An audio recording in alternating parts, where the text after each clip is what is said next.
อยู่กับธรรมศาสตร์พี่น้องเงียบสงบตึกเบ็ดหาปลา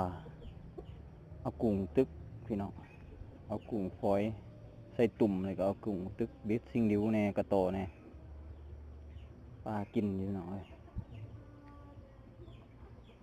อันนี้เป็นเขื่อนธรรมศาสตร์เนาะ อยู่แคมป์อันนี้ก็จะเป็นกุ้งเป็นปลาที่เขาตึกไหลเนาะมีปลาในปลายีสกนะพี่น้องปลานิ่นปลาดุกโอ้มีแต่ทรายสวยๆพอได้กินอยู่พี่น้องอายุห้ากินเนาะนี่อันนี้ก็กุ้งเนาะกุ้งที่เขาใส่ตุ่ม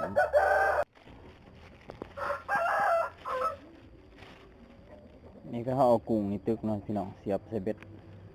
เด็ดหัวมันออกอันนี้ก็หัวอาหารตึกนำปนกันข้อหนึ่ง